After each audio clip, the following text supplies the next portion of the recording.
We do know that his return to Australia was really to take the manslaughter plea deal instead of actually facing the evidence before a jury and facing the charge of murder. That was Tommy Thomas, and the man he's talking about is Gabe Watson, his former son-in-law, also known as the Honeymoon Killer. Gabe is back on U.S. soil tonight and charged with murdering his wife, Tina, 7 years after she died during an Australian scuba diving trip. Now, Gabe pled guilty to involuntary manslaughter charges in Australia and served an 18-month sentence.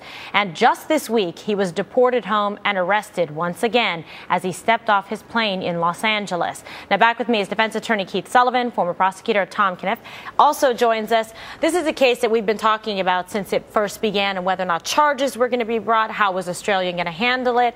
Then we've seen, of course, that he ended up pleading guilty to an involuntary manslaughter. What was the basis of that charge and that plea? The basis of the manslaughter plea in Australia was simply failure to render aid to a fellow dive buddy. That's all. It's not an intentional act. It's certainly not even reckless. The judge said at best there was no ill will, there was no maliciousness. At best it was stupid on his part, and that's all. Yeah, and he originally got 12 months, and then they added on another 6 months because of the outrage. Because the family was so outraged, and they did what families should do, is they petitioned, they became their best voice, and they tacked on another 6 months. But Kimberly, it's a little more than that. Australian law derives from English common law, the same legal system that we follow here in the United States.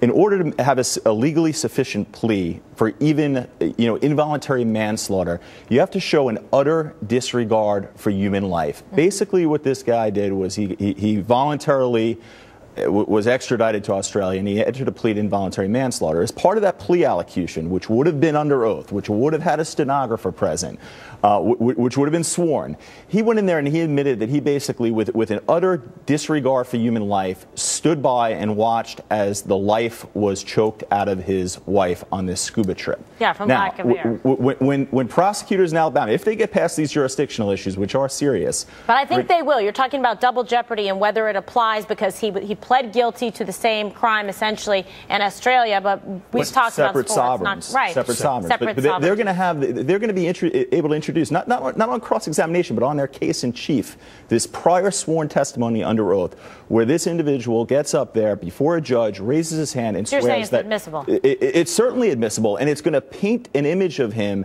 as a cold-blooded husband who was capable of sitting there and watching his wife die and do absolutely nothing. Well, and I think they're going to take it a step further, of course, in Alabama, because they believe that he premeditated and that he intentionally killed his wife. They're developing some evidence that, in fact, there was a financial motivation for a modest insurance policy, that he intended to go to Australia on the honeymoon, murder his wife, and there's some eyewitness testimony from people, expert divers, that saw what happened when she was sinking, that he, in fact, turned her air supply off. Kim, with all due respect, the theory is absolutely ludicrous by Alabama. It's just ludicrous.